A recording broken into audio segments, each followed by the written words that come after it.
penyerahan laporan penerimaan dan pengeluaran dana kampanye yang kalau itu tidak dilaksanakan, sanksi administrasinya cukup berat, yaitu diskualifikasi bagi pasangan calon peserta pemilihan.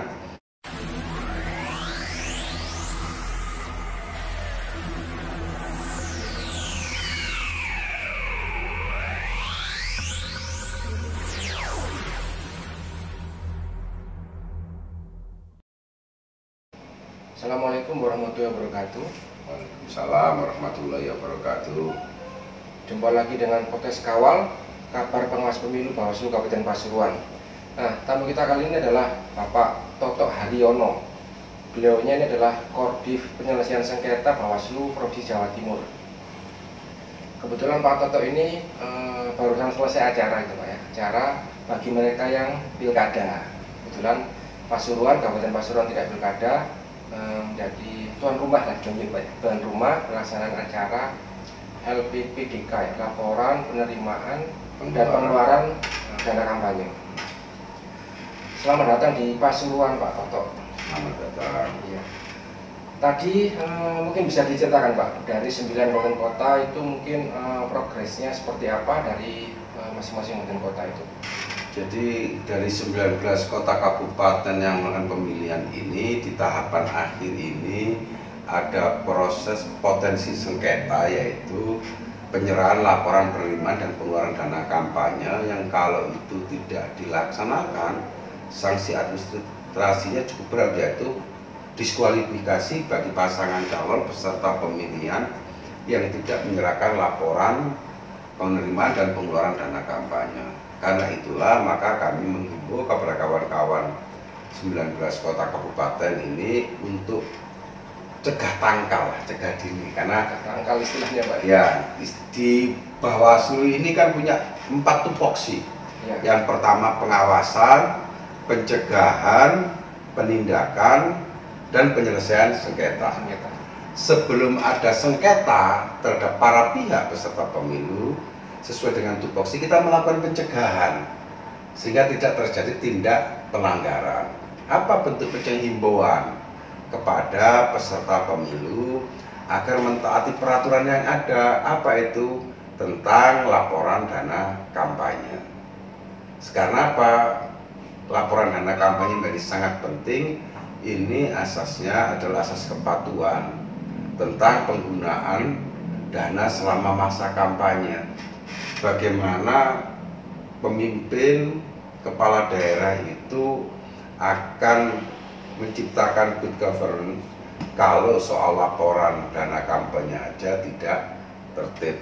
Karena itu sanksinya di PKPU sangat jelas, yaitu diskualifikasi. Berarti sanksinya sangat berat ya. Itu kalau mereka melanggar atau terlambat mungkin Pak ya, punya potensi untuk apa ya? Tadi itu diskualifikasi atau gagal perjalanan mereka, berarti kan. Waduh, itu semoga ini bisa semua tim kampanye termasuk paslon sudah memahami itu semua ya, sehingga mereka bisa tepat waktu menyampaikan laporan. Mungkin selain itu Pak, mungkin apa ya, dari kegiatan tadi atau 19 kabupaten kota itu, info yang masing-masing kabupaten kota, Bawaslu kabupaten kota sudah menyampaikan pastinya ya, sudah ke masing-masing tim dan masing-masing paslon. Jadi kenapa kita melakukan rapat koordinasi ini? Untuk menyamakan persepsi, menyamakan langkah, sehingga peristiwa kejadian seperti di Bovendigul, seperti di Bangkai, sampai ada calon yang didiskualifikasi tidak terjadi. Karena kalau calon itu didiskualifikasikan akan menimbulkan konflik yang cukup keras, dan itu tentu tidak baik untuk semua pihak. Karena itu Bawaslu melakukan upaya-upaya yang patut terhadap pasangan calon. Jadi kita tadi ternyata dari hasil eksplorasi potensi-potensi sengketa di masa tahapan ini apa aja, itu kita eksplorasi, kita diskusikan, sehingga jika terjadi betul itu kita sudah siap untuk menangani secara patut sesuai dengan ketentuan peraturan dan perundang-undangan. Bawaslunya siap, kemudian tim kampanyenya dan paslonnya juga siap dan bisa memahami gitu ya, karena memang dampak dari putusan atas apa misalnya mereka terlambat. Nah, untuk dana kampanye itu itu dipublikasi Pak ya?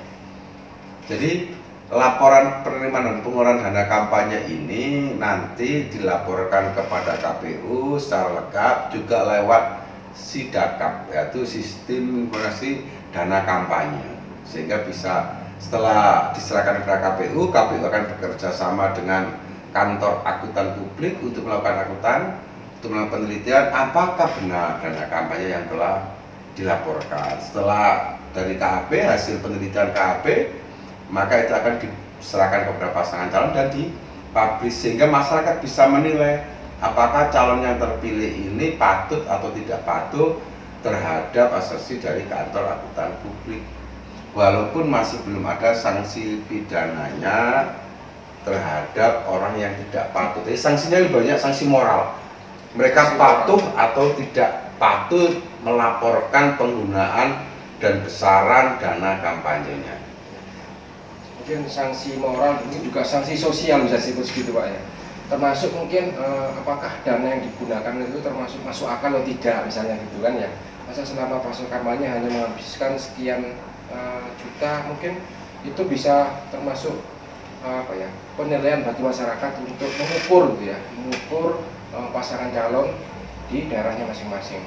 Itu ada dua sanksi, sanksi administrasi itu adalah diskualifikasi ya. Lalu ada sanksi pidana jika dia menerima sumbangan yang dilarang, itu baru ada sanksi pidananya ya, melebihi batas dari sumbangan yang tidak tercatat, yang namanya dari lembaga asing macam-macam, ya. Itu bisa menjadi tindak pidana. Selain itu ada sanksi moralnya, sanksi sosialnya, dan kita harapkan karena kita sudah melakukan upaya yang patut, himbauan, pencegahan supaya pasangan calon ini, peserta pemilihan ini patuh terhadap peraturan yang ada. Saya pikir itu. Oke, saya kira itu mungkin ya, pesannya sangat kuat dan kita berharap Pilkada 2020 ini sudah menjelang masa tenang Pak Toto ya. Itu batas akhirnya laporan itu sampai kapan Pak? Harus diterima? 1 hari setelah masa kampanye, sehingga tanggal 5 ini kan hari akhir masa kampanye, hari terakhir. Tanggal 6 itu hari terakhirnya. Ya, berarti besok ini ya, yes. Besok harus sudah dilaporkan. Mungkin saya kira itu bincang singkat kita dengan Pak Toto Hadiono. Usai acara tadi dengan 9, kebetulan di sini tahap kedua, gelombang 2 Pak ya, 9 kabupaten kota yang bertempat di Bawaslu Kabupaten Pasuruan. Mungkin sebelum diakhiri saya boleh kasih challenge sebentar ya dengan Pak Toto. Nah, Bawaslu ini kan punya kewenangannya itu adalah putusan acara cepat Pak ya. Mungkin saya berikan challenge ya 2 pertanyaan saja lah. Mungkin Pak Toto bisa jawab dengan cepat. Malang atau Surabaya Pak? Malang. Malang. PS atau PHP? PS. Kenapa itu Pak? Mungkin bisa karena penyelesaian sengketa. Kalau tadi Malang atau Surabaya? Karena memang tempat tinggal saya di Malang dan Malang adalah korwil saya. Oh gitu ya. Ya. Gitu ya. Oke, saya kira itu perbincangan kita hari ini. Terima kasih Pak Toto. Selamat jalan melanjutkan perjalanan ke Malang dan semoga pilkada secara nasional maupun di Jawa Timur ini bisa berjalan dengan lancar, tertib dan berkeadilan. Amin. Terima kasih. Demikian podcast kita hari ini. Sampai ketemu di edisi berikutnya. Jangan lupa like, comment, dan subscribe. Bunyikan tanda lonceng kamu. See you next video.